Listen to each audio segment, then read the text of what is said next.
विद्यार्थी मित्रांनो, जगातल्या असंख्य लोकांचं श्रद्धास्थान आहे केदारनाथ हे मंदिर. प्रत्येकाची या ठिकाणी केदारनाथ मंदिरामध्ये जाण्याची इच्छा असते, पण त्या ठिकाणचा खडतर प्रवास, त्याच पद्धतीने अवघड ट्रेक याच्यामुळे असंख्य भाविक केदारनाथ मंदिरामध्ये जाऊ शकत नाहीत. त्याच्यामुळेच आता केदारनाथ या ठिकाणी रोपवेची निर्मिती केली जाणार आहे. त्याच्याबद्दलच आपण माहिती पाहूया. तर हा जो केदारनाथ रोपवे आहे, हा सोनप्रयाग पासून ते केदारनाथ यांच्या दरम्यान रोपवे असणार आहे आणि याची एकूण लांबी असणार आहे 12.9 किलोमीटर.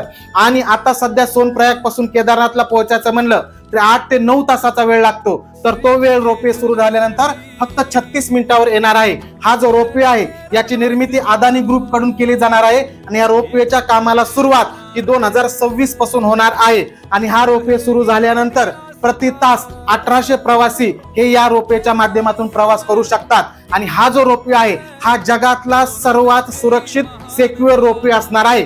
याचं कारण म्हणजे हा जगातील पहिला ट्राय केबल रोपवे आहे, हे पण लक्षात ठेवा. आणि आपल्या महाराष्ट्रामध्ये सध्या 2 ठिकाणी रोपवे आहे.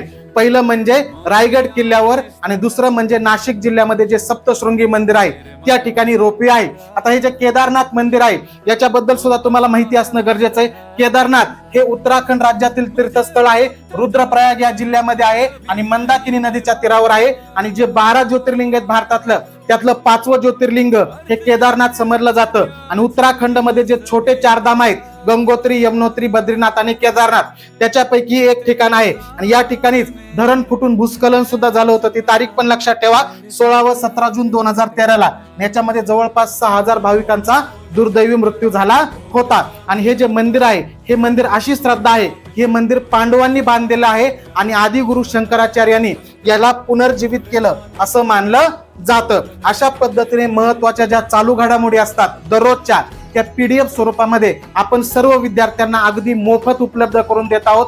हे जे PDF असणार आहे हे आपलं महाराष्ट्र अकॅडमीचं जे ऍप आहे त्या ऍपवर उपलब्ध असणार आहे. त्या ऍप मध्ये तुम्ही गेलात, फ्री कंटेंट मध्ये गेलात की तुम्हाला त्या ठिकाणी दररोजच्या PDF चालू घडामोडीच्या उपलब्ध होणार आहे. तसंच या कलर PPT सुद्धा उपलब्ध करून दिल्या जाणार आहेत. तेव्हा नक्की आपलं महाराष्ट्र अकॅडमीचं ऍप तुम्ही डाउनलोड करा. धन्यवाद.